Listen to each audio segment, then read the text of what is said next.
Hello student, Satyendra private ITI की digital classes में आप सभी का स्वागत है। देखते हैं ऑब्जेक्टिव टाइप का क्वेश्चन और उसको सॉल्व करते हैं। क्वेश्चन क्या कहता है? स्लिप गेज की ऊंचाई ज्ञात कीजिए। ये स्लिप गेज, इसकी हाइट को ज्ञात करना है। तो ज्ञात करने के लिए ऑप्शन दिया गया है 84.50, बी 84.52 mm और सी 84.51 mm और डी 85.20 mm।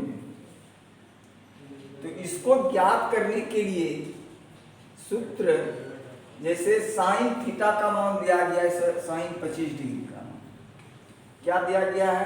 0.4226। तो हमको निकालना है ये पोजीशन ए, साइन थीटा का मान दिया हुआ है। तो ये सूत्र जो है साइन थीटा बराबर क्या होता है? 1 बाय अपोजिट साइड सी। तो सी भी दिया हुआ है और साइन थीटा 25 डिग्री का मान दिया हुआ है ये।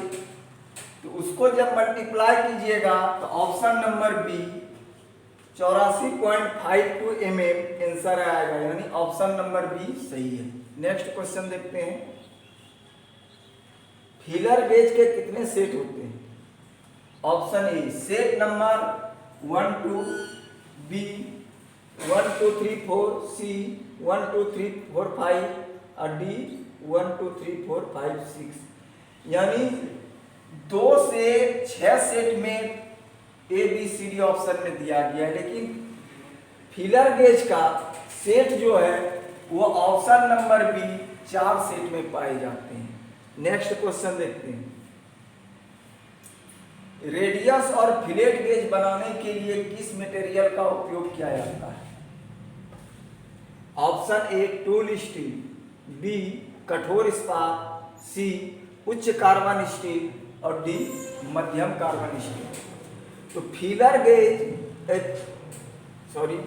रेडियस और फिलेट गेज बनाने के लिए जो है ऑप्शन नंबर बी कठोर इस्पात हार्डनेस स्टील शीट का उपयोग किया जाता है। ऑप्शन नंबर बी सही है। नेक्स्ट क्वेश्चन देखते हैं। लेपिंग टूल में एक्स के रूप में चिन्हित भाग क्या है?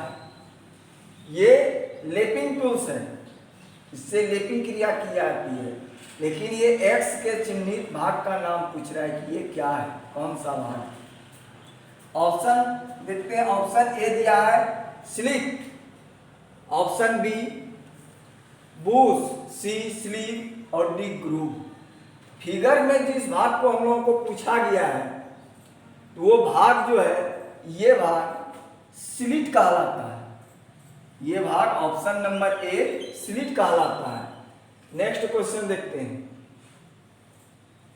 लेपिंग टूल में प्रदान किया गया स्लिट का उद्देश्य क्या है? नेक्स्ट पिछला क्वेश्चन जो हम लोग 31 नंबर देखे, उसमें लेपिंग टूल्स में उस भाग का नाम पूछा गया जिसको कि इंडिकेट किया गया था, वो क्या था? स्लिट। और इस क्वेश्चन में पूछ रहा है कि स्लिट का उद्देश्य क्या है लेपिंग टूल्स में। ऑप्शन दिया गया है क्लियरेंस के लिए, बी विस्तार के लिए, सी घर्षण बनाए रखने के लिए और डी स्लीप के को एडजस्ट करने के लिए। तो ऑप्शन नंबर बी विस्तार करने के लिए का है, वो जो है एडजस्टेबल लेपिंग टूल्स है, उसको एडजस्ट करने के लिए यानी विस्तार करने के लिए ऑप्शन नंबर बी स्लिट का उपयोग किया जाता है। नेक्स्ट क्वेश्चन देखते हैं। इस ऑपरेशन का नाम क्या है? ये ऑपरेशन क्या कर रहा है, यानी क्रिया कर रहा है, तो कौन सा क्रिया कर रहा है ऑपरेशन, उसका नाम पूछा गया। ऑप्शन क्या है? आंतरिक रिंग लेपिंग, बी बाहरी रिंग लेपिंग, सी आंतरिक सिलेंडर की लेपिंग और डी लेपिंग चार्ज डायमीटर। तो देखिए ये जो दिया गया है इंटरनल रिंग लेपिंग, आंतरिक रिंग लेपिंग, आंतरिक तो हो नहीं रहा है, ये तो बाहरी भी नहीं हो रहा है। बी बाहरी रिंग लेपिंग, रिंग लेपिंग भी नहीं हो रहा है। सी आंतरिक सिलेंडर की लेपिंग, सिलेंडर में भी नहीं हो रहा है। ऑप्शन नंबर डी सही है, लेपिंग लार्ज डायमीटर। इस ऑपरेशन का नाम जो है option number D lapping large diameter सही है। नेक्स्ट क्वेश्चन देखते हैं। कास्ट आयरन और अलो मटेरियल की हॉर्निंग करने के लिए किस प्रकार के अपघर्षक का उपयोग किया जाता है? तो यहां पर क्या कर रहा है कि कास्ट आयरन और अलो मटेरियल के लिए हॉलिंग क्रिया करने में किस एब्रेसिव का उपयोग किया जाता है? ऑप्शन दिया गया है हीरा, B boron carbide, C silicon carbide और डी एल्युमिनियम ऑक्साइड। तो कास्ट आयरन और अलो धातु के लिए अपघर्षक के रूप में option number C silicon carbide का उपयोग किया जाता है। ऑप्शन नंबर सी सही है। नेक्स्ट क्वेश्चन देखते हैं। सरफेस हार्डनिंग के किस विधि में सतह स्केल मुक्त होती है? सरफेस हार्डनिंग, किसी भी टूल्स के जब सरफेस हार्डनिंग की जाती है तो इस विधि में पूछ रहा है कि सतह स्केल मुक्त, यानी उसका मेजरमेंट सतह स्केल मुक्त होता है, यानी स्केल का उसमें आवश्यकता नहीं है कि कितना सेंटीग्रेड तापमान पे गर्म किया गया है नहीं किया गया है। तो ऑप्शन दिया गया है नाइट्रेटिंग। नाइट्रेटिंग में भी स्केल की जरूरत होती है। बी केस हार्डनिंग, इसमें भी होता है। सी फ्लेम हार्डनिंग और D induction hardening. Induction hardening क्या है? ये एक क्वाइल टाइप का होता है जो कि इलेक्ट्रिक से केस हार्डनिंग किसी भी जॉब में किया जाता है। तो इसमें से जो है स्केल मुक्त होता है, यानी ऑप्शन नंबर डी सही है। नेक्स्ट क्वेश्चन देखते हैं।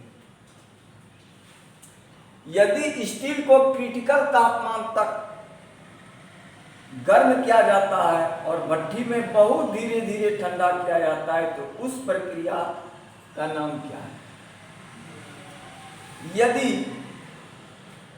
स्टील को क्रिटिकल तापमान पर गर्म करके और भट्ठी में ही, भट्ठी को बंद करके भट्ठी में ही अगर ठंडा करने के लिए दिया जाता है तो उस क्रिया को एलिनिंग क्रिया कहा जाता है, यानी ऑप्शन नंबर ए सही।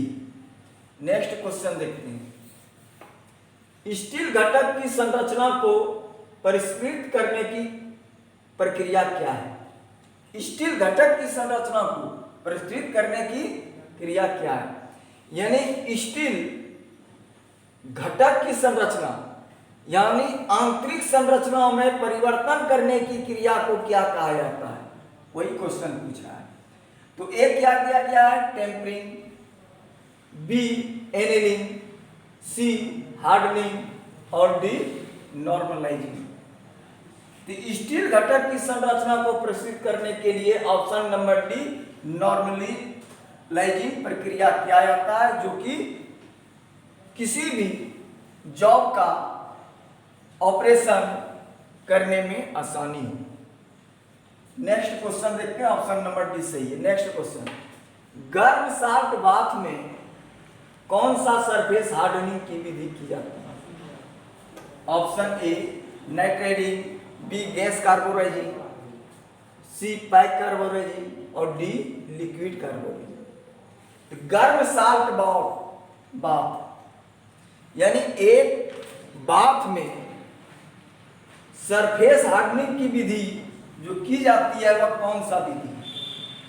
वो विधि है ऑप्शन नंबर डी, गैस तो उड़ जाएगी, नाइट्रेटिंग है नहीं, पैक कार्बोराइजिंग है नहीं। Option number D liquid carburising, द्रव कार्बोराइजिंग में गर्म साल्ट बाथ में किया जाता है surface hardening. Option number D सही है। नेक्स्ट क्वेश्चन देखते हैं।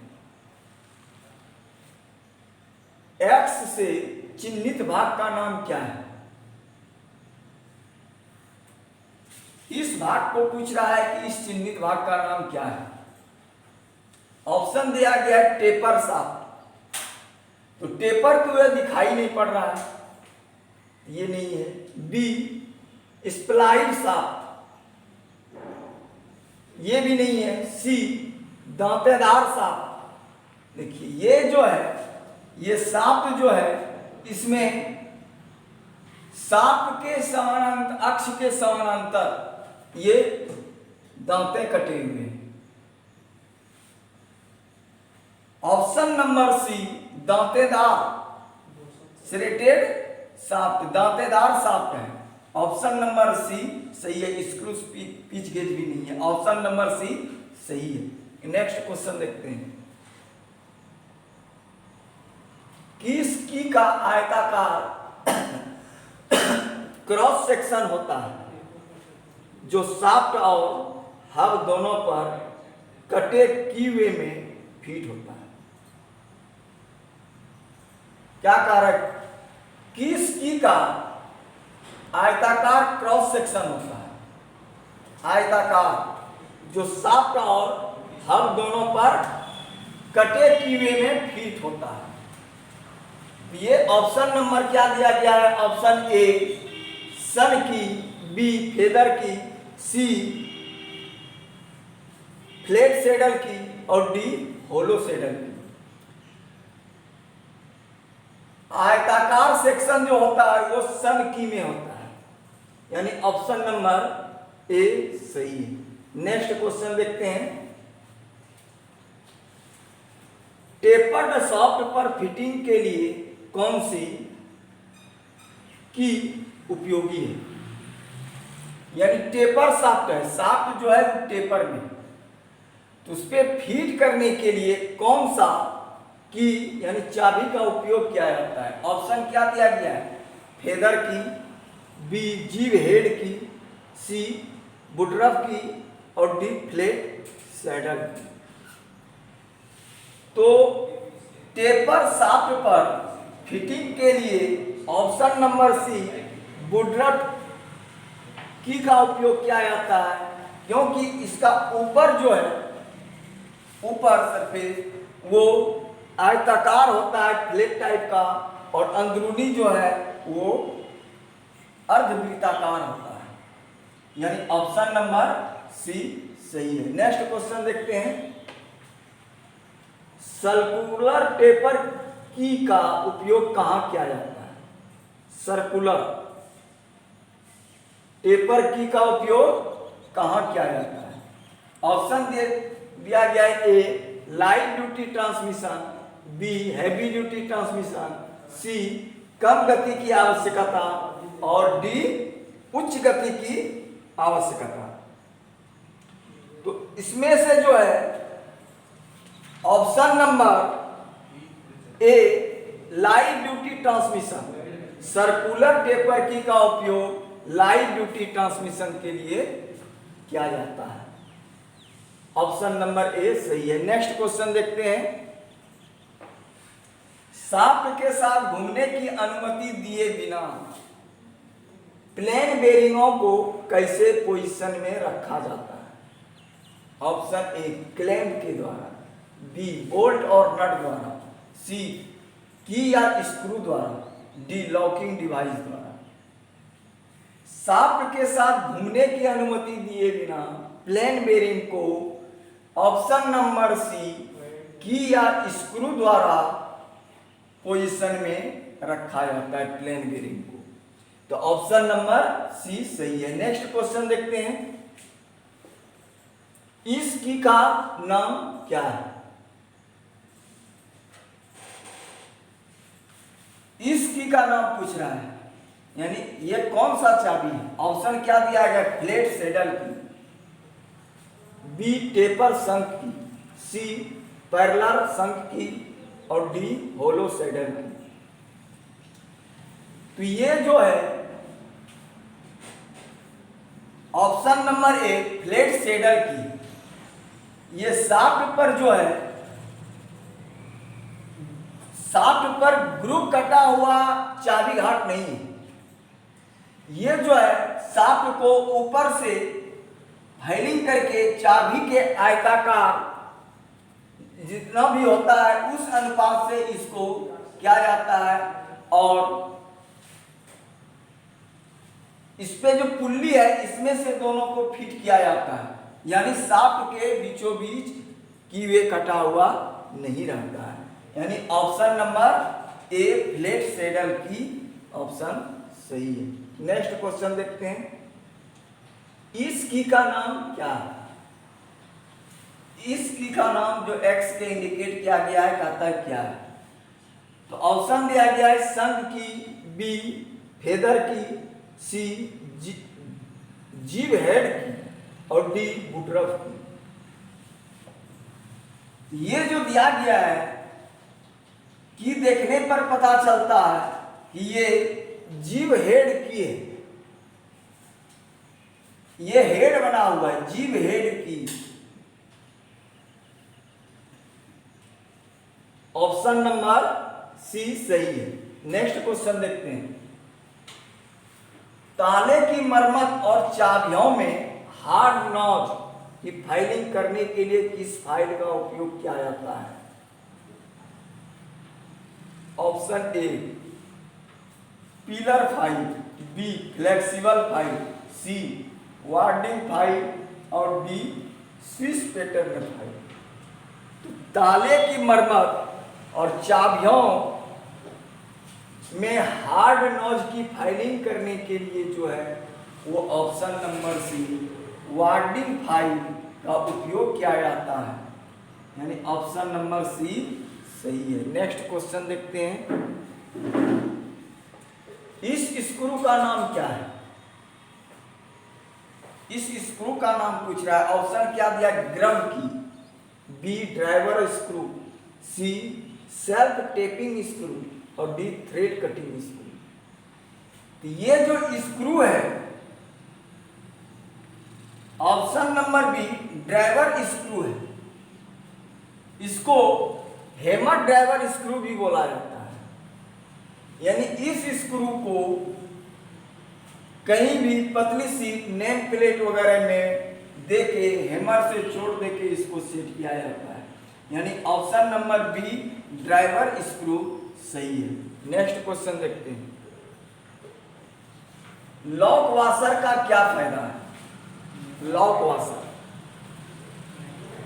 यानी नट बोल्ट में नीचे वाशर देके उसको लॉक जब कर दिया जाता है तो उसका फायदा क्या पूछ रहा है? ऑप्शन ए ज्यादा बेरिंग सतह प्रदान करना, बी सतह को होने वाले नुकसान को रोकना, सी कार्य सतह पर एक समान दबाव वितरित करना और डी कंपन के कारण बोल्ट या नट को ढीला होने से रखना। लॉक वाशर जब नट और बोल्ट को जब मूवमेंट करता है, जब रनिंग में रहता है और अगर कंपन करता है तो नट बोल्ट को ढीला होने से रोकने के लिए लॉक वाशर का उपयोग किया जाता है।